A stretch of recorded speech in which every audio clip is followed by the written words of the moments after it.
Hi guys, welcome back. It's time for another hand building tutorial. Today I'm going to show you how I make these plates, how I add the decals. It's actually a two-part. Today I'm going to just show you how to make the plates, how to add the decals, how to shape them, how to add these little details on the rim. In the second part is when I'll show you how to add the colors to it. It is a really simple tutorial, but a lot of fun. I think just adding these beads on the rim here has added so much to this little plate, which could have looked really dull, but I love the way it turned out. I'm going to show you how to make this. I hope you enjoy the project. Let's get started. So these are the plates that we will be making. I'll show you how I make this size, but that's exactly the same process for the bigger size as well. Now for these, I have used these decals which are from Plum Island Transfers. They are beautiful, beautiful decals, and I do plan to fill them up with underglazes once they are bisque fired. But for now, I'll show you how I make these. These are simple plates. The only thing that you'll see is that these little beads around the rim. That's the only thing that's kind of different, and which I really enjoyed doing a lot because that adds a lot of character to this plate. I mean, a plain rim would also look nice, but just adding these little ones here, and I will then maybe add some colors to these when we get to the glazing. But for now, I'm going to show you how I make these. Now if you see, the rims are kind of shallow. They're not too tall, and that's how I like my plates. If you want them to be deeper, you can use slightly different measurements, but I tell you what I used for these. Now these are the transfers that I use. I've cut them out. Obviously it's a big sheet with a lot of these different sizes, so they're beautiful transfers. I absolutely love these ones. And the template and the GR pottery form that I use are here. Now this is a 6.5 inch, 6 inch or 6.5 inch. This is a 6.5 inch GR pottery form, and the template that I use, this is again from Plum Island Transfers, is the one which it says fits a 5-inch round. I use this one with the 6.5 inch because I don't want those deeper edges. I want it to be something shallow, something small like this. That's why I use the template which says fits a 5-inch GR pottery form with actually a 6.5-inch GR pottery form. That's a like you can go with a 5-inch pottery form as well. That's up to you. It's just my preference.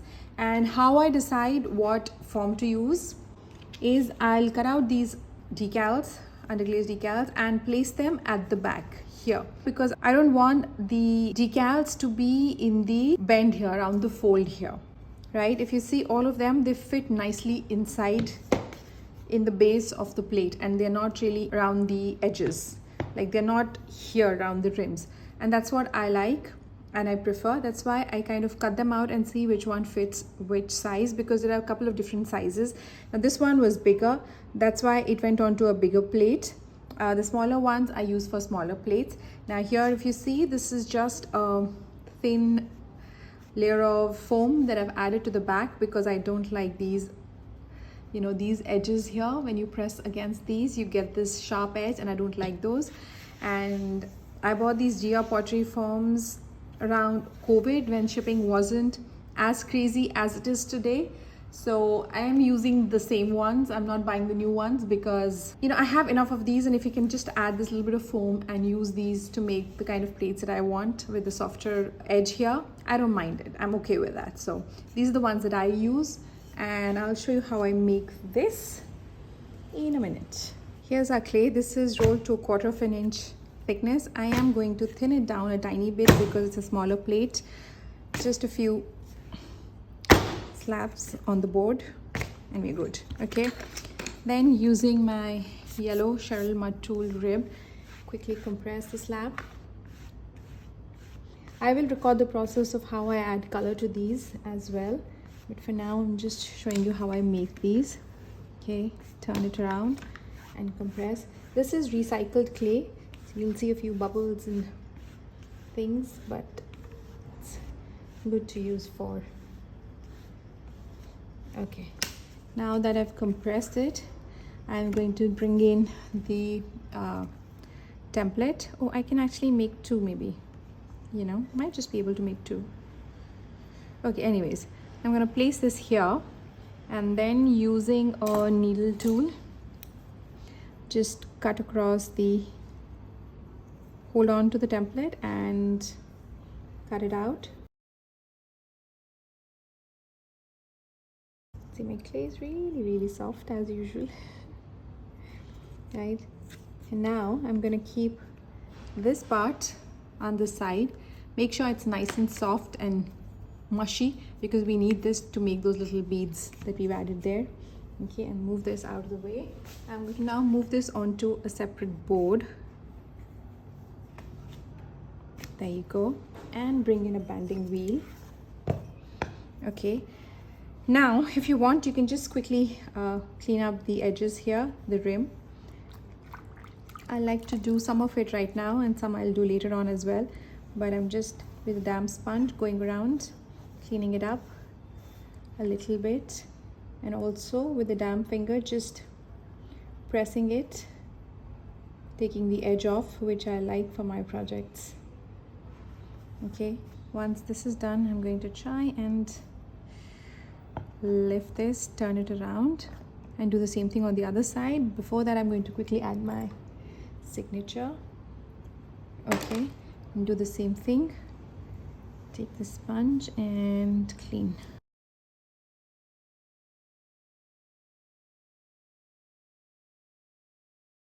All right, once this is done, I'm going to lift it again and put it back here.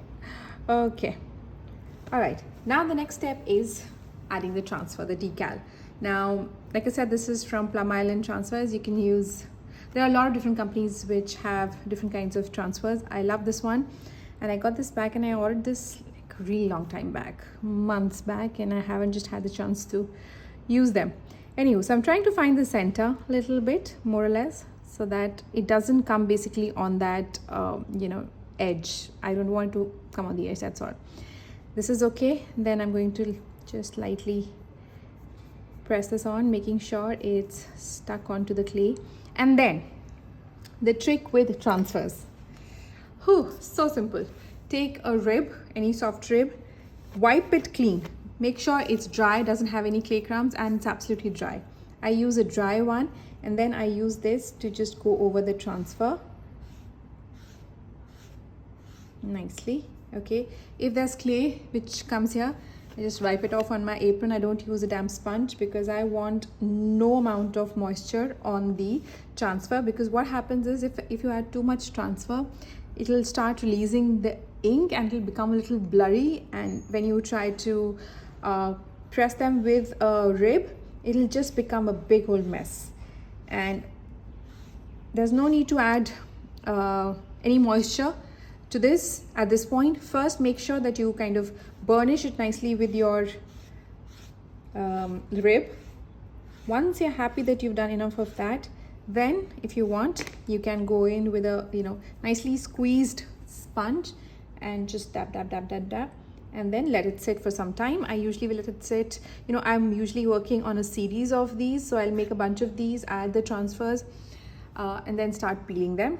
Let me see if I can remove it right away. Oh, let's see. Oh, nice. That's nice. Okay, perfect. Oh, that's beautiful. That's a perfect transfer. You can see I didn't even have to wait. I just went in and all done. Okay, I've already removed the transfer, but ideally don't remove the transfer right now. Shape your piece and then remove the transfer. Well, I've already done it, so too bad. I'm going to now bring in my Pottery form, place it on top, right? And I'm gonna get down to the table level and see if it is centered. Yeah, I was too excited to peel off the transfer, and do it after the step. Don't do it right away. Okay, I'm gonna just kind of find the center, see that it is more or less centered. I think it looks okay to me. Okay, I think that looks okay. Now, before I flip, I'm just making sure that the clay is released and it's not sticking to the board. Okay, my clay is really soft, it's stuck. Okay, and then turn it around and this. Okay, The next step is to just press around the edges, just at the rim of the plate. That's usually where I'll start pressing. My clay is really soft, so it's going to be fairly easy to press it.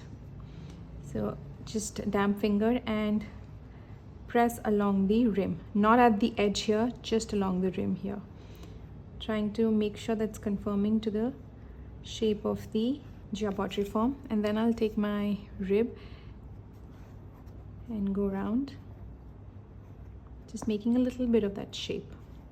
I am going to be doing a little bit more shaping, so I'm not really pressing it too hard, just making sure that it remembers that there's a little bit of that curve that it has to stick to, right? Bring in another board and flip. Then for this size plate, I'll usually not wait for too long. I'll remove the form pretty soon. Okay, now once you have this, I have to shape it a little bit more. I want this to be lifted up a little bit. So what I'm going to do is just try and find the center and then just slightly go around here and lift. And that's why it's better to leave that the paper on, because otherwise if you touch your transfer this stage, you're going to mess it up. Right, so can you see how I'm lifting the sides up a little bit? That's just a personal preference. I like to lift it up. Okay, and then yeah, that's it. Right, that is done. Now ideally you should let it set up a little bit so that when you add the little beads, it doesn't just go out of shape completely. But you know what we're going to do. I'm going to let this set up, but at the same time I'm going to start making those little beads. So what I'll do is take really soft clay. Okay, make a little coil.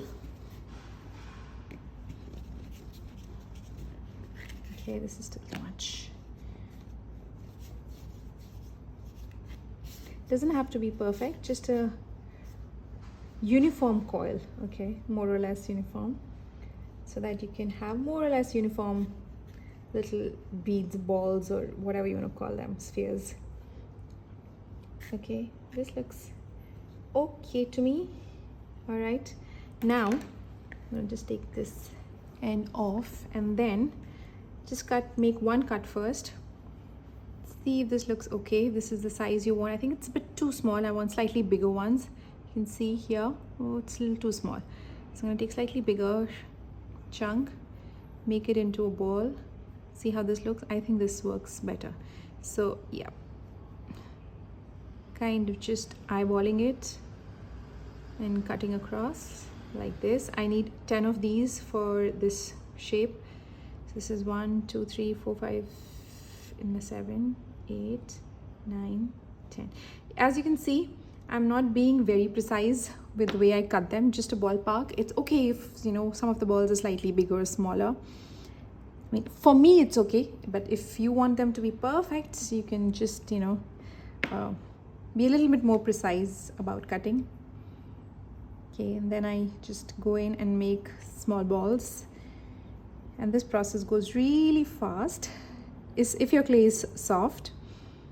Right, I'll usually make all my plates first and then, you know, make all the balls and then quickly attach them. It's up to you how you want to do them. I'm just taking them in my hands and just making them into these tiny balls here. Okay, I'm used to working with soft clay and I love working with soft clay, so I'm going to go ahead and work with it. I'm just trying to see if the shape is what I want it to be. Just lifting up the edges a little bit because I want that lift around the edges. Okay, looks okay to me. Now what I'm going to do is bring in my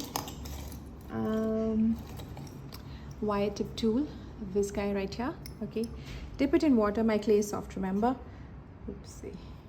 And then I'm going to just score the edges, the dips, what are they called, the scallops in here.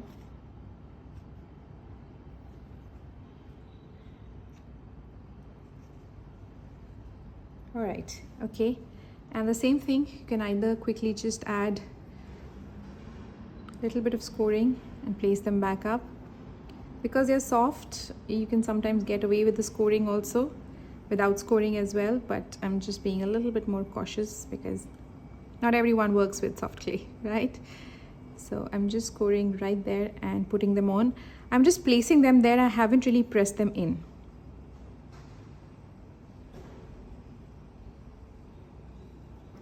I'm dipping my wire tool in water and then adding the score marks.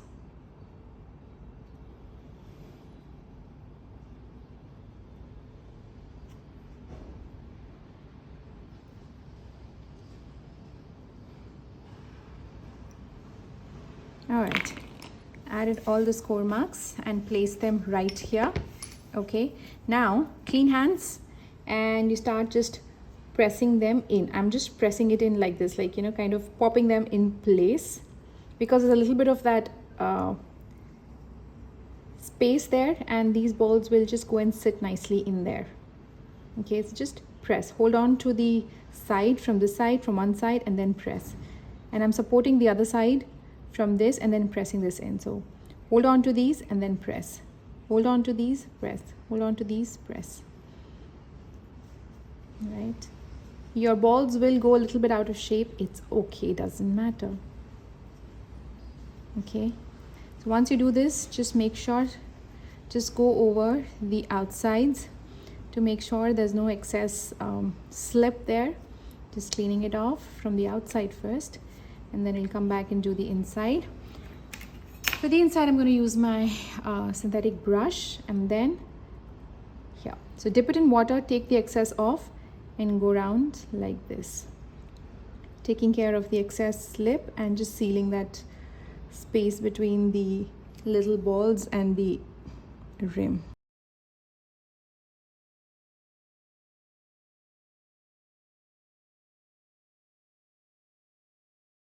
Okay, so once you're done with that, now we let this set up for some time. When it gets to, you know, soft leather hard, and then do all the cleanup. I like to clean my edges a little bit, so I will spend some time on the rims, just playing with them, cleaning them off. As you can see, a little bit fiddly there, but yeah, that's about it. It's again a simple project, but these little beads, these little balls, they really add to the overall look of the plate. And then once it's all dried, now for drying these, they're going to dry under a plastic. I'll place them all together, all the boards together.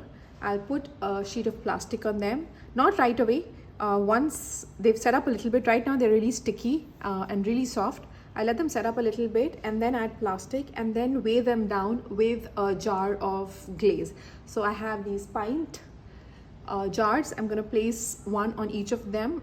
So first the plate, the plastic, and then the jar on top. So that will more or less cover this, and it will sit like this for a couple of days. I will keep checking on them, making sure they're not warping, there's no moisture that's accumulating on the plastic. I'll keep doing that, but essentially it's going to sit there under the plastic for at least a week, and then I'll pull them out, see what's the status. If they're drying nicely, I'll probably leave them out for some time and then cover them. And then finally, once they're all done, dried all the way, they will be bisque fired. And after bisque firing, I'll show you how I add the colors. So that's all we have for today's project. A simple, easy plate with a little bit of a decorative rim. I hope you enjoyed it, and I'll see you next week. Bye.